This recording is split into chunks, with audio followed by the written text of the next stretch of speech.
Salut mes lumineuses, j'espère que vous allez bien. Moi, je vais bien par la grâce de Dieu. Alors aujourd'hui, on va poursuivre cette série Un jour, un psaume. Et c'est le psaume 26. Tu dois le savoir, non? Qui est à l'honneur. Alors, qu'est-ce que le psaume 26 nous dit? Avant de savoir ce que le psaume 26 nous dit, je vais te demander de liker, de partager, de laisser la vidéo dans tes favoris. Et pourquoi pas me laisser un petit commentaire pour que je puisse enfin te répondre. Qu'est-ce que le psaume 26 nous dit encore aujourd'hui? Ce psaume en fait parle de l'intégrité. Intégrité, vous connaissez l'intégrité? Mais c'est quoi au juste l'intégrité? Être intègre, c'est avoir de l'honnêteté en soi. Être intègre, c'est avoir une probité absolue. Hein?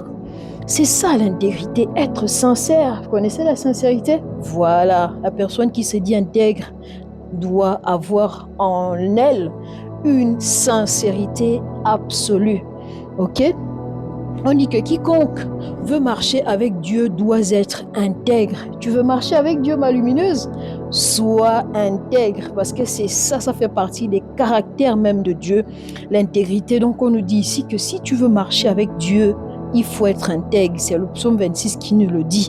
Il commence par te décrit, en fait, je te décris déjà c'est quoi l'intégrité. Ensuite, le psaume dit que si tu veux marcher avec Dieu, tu dois être intègre. Ça veut dire que tu dois avoir de la sincérité en toi.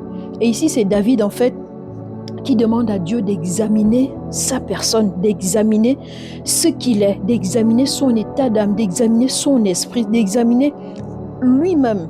Parce qu'il sait au fond de lui, en fait, qu'il est sincère. Parce que quelqu'un qui ne s'auto-proclame pas sincère ne peut pas demander à ce grand Dieu de l'examiner. Mais ici, le psaume nous dit que David, connaissant qu'il est intègre, va demander à Dieu d'examiner son cœur, d'examiner son état d'âme. Et sachant qu'il est intègre, Dieu ne peut qu'être honoré de savoir qu'il a un serviteur fidèle qui fait son boulot. Il a un serviteur qui l'aime de tout son cœur, qui s'appelle David. Tout le monde sait que David a été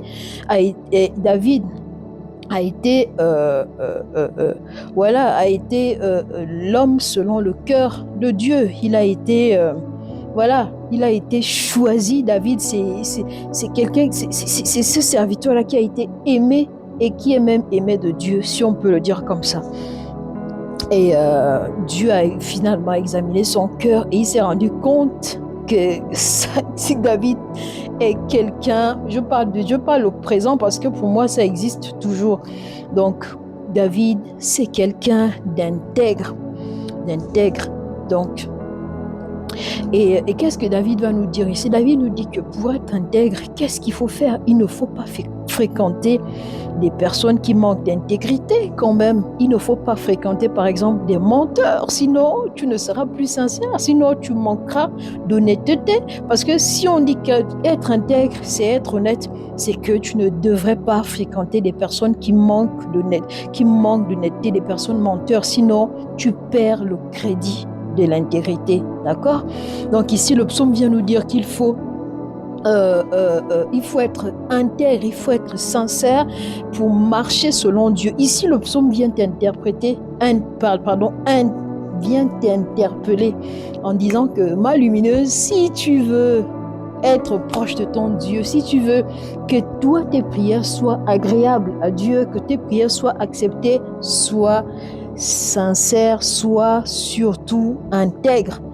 Et qu'est-ce qu'il faut que tu fasses? Il faut que tu t'assures qu'au fond de toi, il n'y ait pas de mensonge. Au fond de toi, qu'il n'y ait que de la sincérité, il y a de l'honnêteté et tu verras tes prières être acceptées par Dieu. D'accord? Et ici, ceux qui marchent selon le cœur de Dieu, ceux qui sont intègres, se voient acceptés par Dieu. Le psaume ici vient nous parler d'un type de caractère qui est accepté par Dieu. Et ce type de caractère, c'est l'intégrité. Donc, sache-le que si toi, tu veux être intègre, il faut marcher selon les standards divins. C'est tout ce que j'avais à partager avec toi aujourd'hui. Sur ce, rendez-vous dans le psaume 27. Prends bien soin de toi et des bisous. Ciao.